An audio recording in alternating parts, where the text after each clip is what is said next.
Ask any painter and they will tell you the quality of the job is 90% dependent upon the quality of the preparation.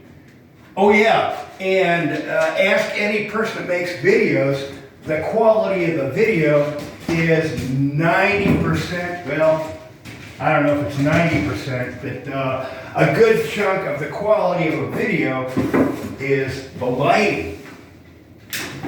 So, anyway, I finally got to the point where I'm ready to paint these walls here. And the way I got to this point is, well, it's been a few weeks ago. I put the first coat of paint on these walls to kind of seal up the drywall and cover up all the joint compound and all that.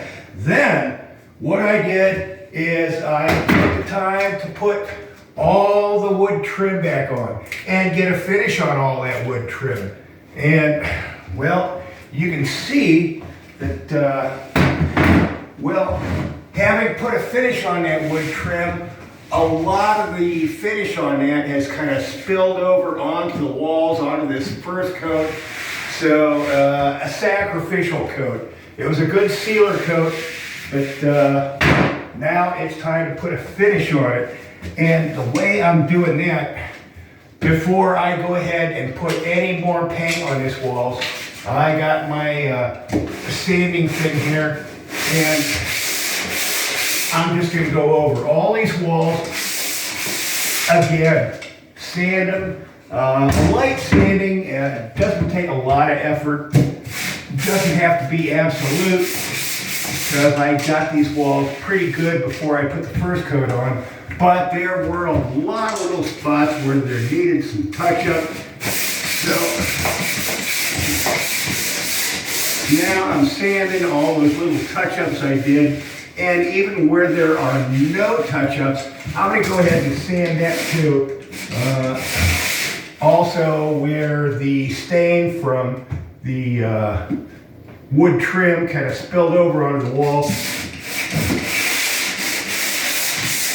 I want to make sure I sand over that.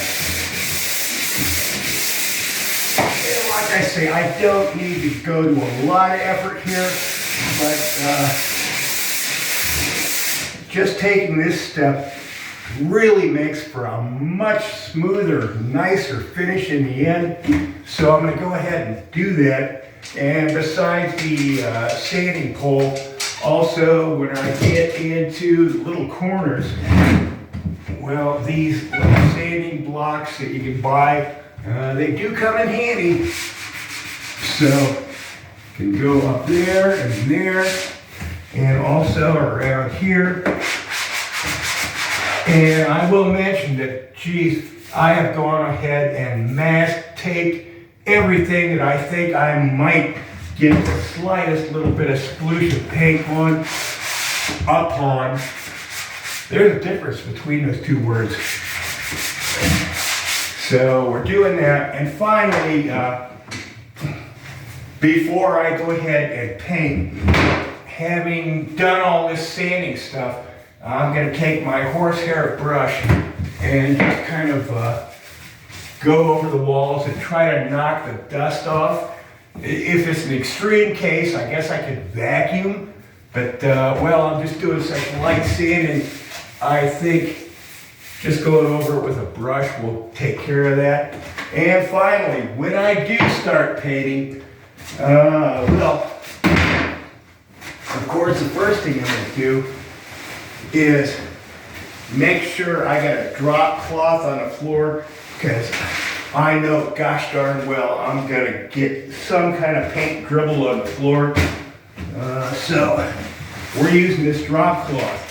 And then finally, when I do start painting, I'm going to have a rag handy, because I know, despite whatever preparations I make, I'm still going to get a little bit of paint here or there or somewhere, and I want to be able to wipe it off right away.